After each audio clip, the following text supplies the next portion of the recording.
Varicose veins కి సరైన చికిత్స కోసం సంప్రదించండి ఎవిస్ హాస్పిటల్.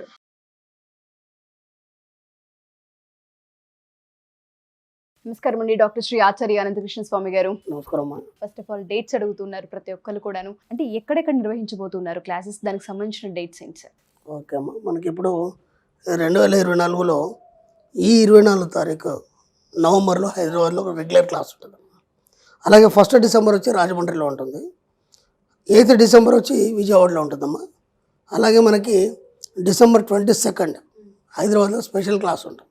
తొందరగా ఎన్రోల్ చేసుకోండి, ఎందుకంటే చాలా రష్గా ఉంది. అలాగే 29 డిసెంబర్ వచ్చి అనంతపూర్లో ఉంటుందమ్మా. 26 జనవరి వచ్చి 2025 విశాఖపట్నంలో ఉంటుంది. అలాగే 2 ఫిబ్రవరి వచ్చి తిరుపతిలో ఉంటుందమ్మా. 16 ఫిబ్రవరి వచ్చి బెంగళూరులో ఉంటుంది. ఇది కాకుండా మనకి 5 జనవరి వచ్చేసి మనకి దుబాయ్ క్లాస్ ఉంటుంది. లాస్ట్ ఇయర్ కూడా మనం దుబాయ్లో క్లాస్ చేసాం, బ్రహ్మాండంగా ఎంజాయ్ చేశారు మన వాళ్ళందరూ కూడా. దుబాయ్ ఫెస్టివల్ కూడా ఉంటుంది, దాంతోపాటు క్లాస్ కూడా ఉంటుంది. వీలైనంత తొందరగా ఎన్రోల్ చేసుకోవాలి, ఎందుకంటే దుబాయ్ ఫ్లైట్ మొత్తం మనమే వెళ్ళాలని చెప్పేసి కోరిక. డెఫినెట్గా సార్, ఆ కోరిక మీ చేతుల్లో కాబట్టి డెఫినెట్గా అది నెరవేరుతుంది.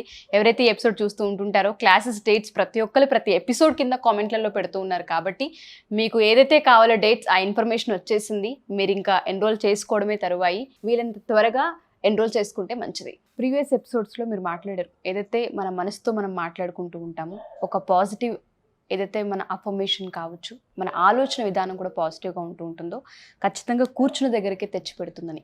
బట్ చాలా సందర్భాల్లో నేను ఆడవాళ్ళ గురించి మీతో ఎపిసోడ్స్ చేస్తున్నాను. ప్రతి ఒక్క ఆడవాళ్ళకి ఎక్కడో ఒక పాయింట్లో లేమి అన్న ఆలోచన, ఆ ఫీలింగ్ ఎక్కువగా ఉంటూ ఉంటుంది. తెలియకుండానే మాకు ఇది లేదు అన్న లేమి ఫీలింగ్ ఎక్కువగా ఉంటుంది. ఆ ఎమోషన్ ఏ విధంగా ఓవర్కమ్ చేయాలి అంటారు? ఇంతకుముందు ఏం చెప్పానంటే ఎపిసోడ్లో, నువ్వు ఒక శక్తి కేంద్రకంగా పనిచేయాలి. శక్తి కేంద్రంగా పనిచేసినప్పుడు అప్పుడు లేమి అనేది ఉండదు, ఎందుకంటే నీ నుంచి అన్ని ప్రసరం అవుతాయి. ఒక యాంటీనా ఉంది, యాంటీనా నుంచి అన్ని ఎలా అయితే ప్రసరం అవుతాయో అలాగే నీ నుంచి అన్ని ప్రసరం అవుతాయి. నువ్వు శక్తి కేంద్రకంగా మారాలి. స్త్రీ అంటేనే శక్తి కదమ్మా, కాబట్టి నువ్వు శక్తి కేంద్రకంగా మారాలి. శక్తి కేంద్రకంగా మారాలన్నప్పుడు మనం ఏం చేయాలంటే, మన సబ్జెక్ట్ ఎప్పుడైనా మన సబ్జెక్ట్కి వచ్చేసరికి మనం డబ్బు సంపద విషయం గురించి మాట్లాడదాం, వేరే విషయాలు ఎక్కడ ఏం చర్చించాం మనం. ఇది బాగా గుర్తుంచుకోండి. మనం ఇంతకుముందు కూడా ఎపిసోడ్లు చేసినాము, ఆడవాళ్ళు డబ్బు ఎలా సంపాదించాలి, ముందుగా వాళ్ళ యాటిట్యూడ్ని ఎలా మార్చుకోవాలి, ఇవన్నీ కూడా మనం ఆ సబ్జెక్ట్లో మాట్లాడుకోవడం జరిగింది. ఇక్కడికి వచ్చేసరికి ఏంటంటే మీరు ఒక 2-3 స్టెప్పులు దాటారు. ఈ ఎపిసోడ్లోకి వచ్చేసరికి అంటే మీరు ఒక 2-3 స్టెప్పులు దాటారు. ఇప్పటివరకు మీరు ఏం చేస్తారు ఒకసారి పునః పరిశీలించుకోండి. అంటే మనం చెప్పినవి మనం పాటించారా? మనం ఫస్ట్ ఏం చెప్పుకున్నామంటే మౌనం వహించాలను. ఆడవాళ్ళు నలుగురు వస్తే మాటలు తప్ప ఇంకేముండవని ఒక నానుడి, మిమ్మల్ని నేను అనడం కాదు, ఒక నానుడి, అందరూ సరదాగా చెప్పుకుంటారు కదా. కాబట్టి ఆ నలుగురిలో మీరు ఉన్నారా? ఫస్ట్ ఆ నలుగురిలో మీరు ఉన్నారా లేదని అది పరిశీలించుకోవాలి. లేరంటే మీరు సబ్జెక్ట్లోకి వచ్చినట్టు, ఉన్నారంటే అందరు కామన్తో ఉన్నట్టు. ఓకే, ఆ తర్వాత ఏం చెప్పుకున్నామంటే కూరగాయల దగ్గర కానీ ఇంకెక్కడ కానీ బేరం చేయొద్దు అన్నారు. ఓకేనా? అలా చేసేవాళ్ళు నలుగురిలో మీరు ఉన్నారా? లేరంటే మీరు సబ్జెక్ట్లో ఉన్నట్టు. ఓకేనా? ఇంట్లో కూడా మీరు బాధ్యత మాత్రం వహిస్తారు, భర్త పట్ల కానీ పిల్లల పట్ల కానీ.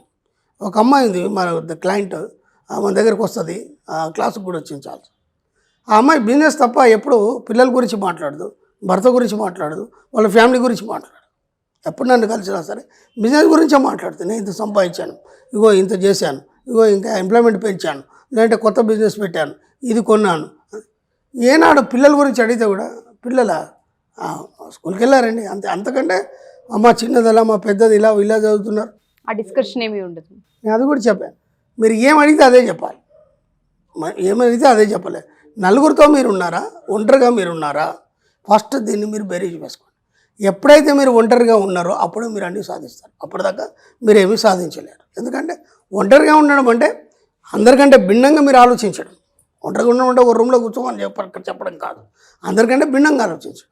అందరూ ఒక రకంగా ఆలోచిస్తే మనం ఇంకో రకంగా ఆలోచిస్తాం. ఇప్పుడు అందరితో మనం కలవం, ఓకే, అందరిలా బేరాలు చేయం, అందరిలాగా మనం ఉండం. అర్థమైందా?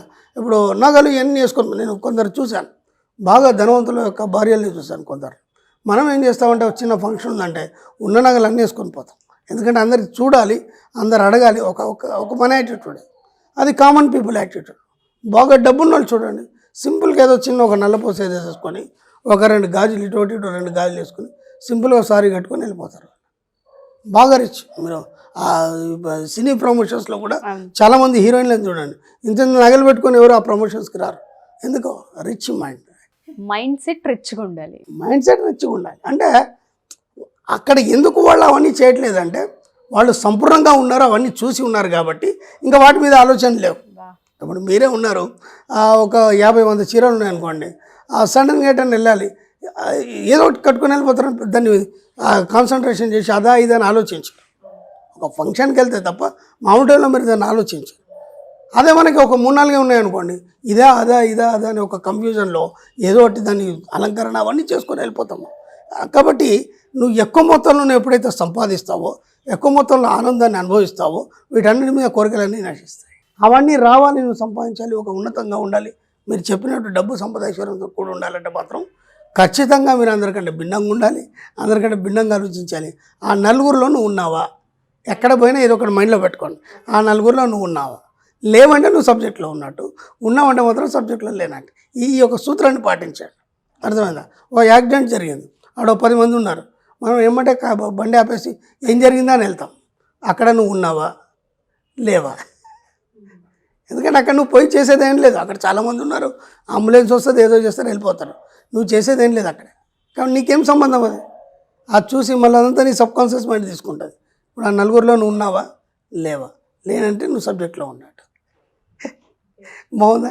ఇది ఒకటే సూత్రాన్ని పట్టుకోండి, ఆత్మపరిశీలన ఆత్మపరిశీలన చేసుకోండి. మీరు అక్కడ ఉన్నారా లేదా, ఉంటే ఏంటి, లేకపోతే ఏంటి, లేరంటే మాత్రం మీరు సబ్జెక్ట్లో ఉన్నారు, అంతకంటే ఏం లేదు. చాలా పాయింట్స్ చెప్పారు సార్, చిన్న విషయం కాదు అది. మైండ్ సెట్ అనేది రిచ్గా ఉండాలి. రిచ్ అంటే మన ఒంటి మీదనో లేదు అంటే మనం చూపించే దాని మీద కాదు, ఫస్ట్ మన ఆలోచన అండ్ మన ఆలోచన ఉన్నతంగా ఉండాలి, అన్నీ వచ్చేస్తాయి. చిన్న విషయం కాదు. ప్రతి ఒక్క ఉమెన్ కూడా దీన్ని 4 సార్లు చూడండి. మన మైండ్ సెట్ ఎప్పుడైతే ఉన్నతంగా రిచ్గా ఉంటుందో మనకు కావాల్సిందంతా మన నీ యొక్క జీవితం రిచ్గా తయారైంది. ఎగ్జాక్ట్లీ. ఎప్పుడైతే నలుగురితో పాటు నువ్వు ఆలోచించావో నువ్వు అక్కడే ఉండిపోతావు. నువ్వు భిన్నంగా ఆలోచించినప్పుడు మాత్రం ఖచ్చితంగా నువ్వు అనుకునేది సాధిస్తావు. సో మీరు ఒక పాయింట్ రేస్ చేశారు, మైండ్ సెట్ రిచ్గా ఉండాలని. ఆ మైండ్ సెట్ రిచ్గా ఉండాలంటే ఆ మైండ్ సెట్ యొక్క డెవలప్మెంట్ ఏ విధంగా ఉండాలి అంటారు, ఎస్పెషల్లీ ఉమెన్కి? నేను చెప్పాను కదమ్మా, ఫస్ట్ మీ ఉమెన్స్కున్నదే సెంటిమెంట్ అని చెప్పాను, అది తీసేయాలి ఫస్ట్. ఎందుకంటే ఆ ఉమెన్స్ తల్లి మనస్తత్వం కదా, ఆ సెంటిమెంట్ ఖచ్చితంగా ఉంటుంది. ఇప్పుడు మనం లలిత ఇవన్నీ దేవుళ్ళ విషయంలో చూస్తే ఏమంటారంటే ముందు ఉండేది సెంటిమెంట్ వాటికి కూడా, ఎందుకంటే తన బిడ్డను తను కాపాడుకోవాలి. ఓకేనా? కాబట్టి మీకున్నది ఏంటంటే సెంటిమెంట్. ఆ చిన్నదానికి మీరు కరిగిపోతారు. అర్థమైందా? కొంచెం కఠినత్వం దేనికోసం అంటే వాళ్ళ పట్ల బాధ్యత వహించాలి, దాని మీద సెంటిమెంట్ అనేది ఉండదు. అప్పుడు ఏమవుతుందంటే మీరు ఆ ప్లేస్ నుంచి కొత్త ప్లేస్కి జరగడం అనేది మొదలవుతుంది. ఆ కొత్త ప్లేస్ ఏదైతుందో మన సబ్జెక్ట్. అర్థమైందా? నేను ఎందుకు చెప్తున్నానంటే కేవలం నీ ఫ్యామిలీ గురించి నువ్వు ఆలోచిస్తున్నావు. ఇప్పుడు నువ్వు ఆ ప్లేస్ నుంచి జరిగిన తర్వాత కొన్ని 100 ఫ్యామిలీలకు నువ్వు తల్లి అవుతావు. ఇప్పుడు నువ్వు అది కావాలా ఇది కావాలా ఆలోచించుకో. ఎందుకంటే ముందు నీ యొక్క బాధ్యతలు మాత్రం వహిస్తావు, ఈ సెంటిమెంట్ ఏదైతుందో నేను అక్కడ కట్టిపడేస్తాను. అలా కాకుండా ఏం చేయాలంటే మనం కొంచెం దూరం జరిగేసి నీ తల్లి బాధ్యత నువ్వు ఏదో చేయాలి, భార్య బాధ్యత ఏదో చేయాలి, ఇవన్నీ చేస్తూనే నీకు కావాల్సింది నువ్వు సృష్టించుకుంటావు. నీకు కావాల్సింది నువ్వు సృష్టించుకోవాలన్నప్పుడు భిన్నంగా ఉండాలి. భిన్నంగా ఉండాలన్నప్పుడు ఆ నలుగురిలో నువ్వు ఉన్నావా, ఒంటరిగా ఉన్నావా? ఒంటరిగా ఉండడం అంటే వాళ్ళ ఆలోచనలకు భిన్నంగా నువ్వు ఉన్నావా, అప్పుడు నువ్వు సబ్జెక్ట్లో ఉన్నట్టు. ఇలా ఒక్కొక్కటిగా మీరే మెల్లిమెల్లిగా దాని నుంచి బయటపడి సమాజం గురించి ఆలోచించినప్పుడు ఏమవుతుందంటే అప్పుడు మీరు ఉన్నతంగా మారుతారు. ఎందుకంటే అక్కడ ఫ్యామిలీలు ఏమవుతుందంటే మీరు గిరిగోసుకొని అక్కడనే ఉంటారు. అక్కడి నుంచి బయటకు వచ్చినప్పుడు ఏమవుతుందంటే సమాజం అనేది చాలా పెద్దగా ఉంది కాబట్టి ఆ సమాజాన్ని చిన్నగా చేసి మీరు పెద్దగా అయిపోవాలి. మీరు పెద్దగా అయిపోవాలన్నప్పుడు ఇలాంటి గొప్ప ఆలోచనలు ఉండాలి, మంచి ఇన్స్టిట్యూట్లు పెట్టాలి, మీతోనైనా సేవలు చేయాలి. అప్పుడు ఏమవుతుందంటే మీ పేరు ప్రఖ్యాతులు వెళ్ళిపోతాయి. అప్పుడు మీరు ఒక ఉన్నత స్థాయికి ఎదుగుతారు. బాధ్యత వహించాలన్న వర్డ్ చాలు, చాలా మందికి తెలుస్తూ ఉంటుంది మనం ఏం చేస్తాం అన్నది. ప్రేమ దగ్గర మాత్రం, సెంటిమెంట్ దగ్గర మాత్రం ఆగిపోతే సరిపోతుంది. అక్కడనే ఉంటారు. Exactly. Thank you sir, thank you so much. Thank you.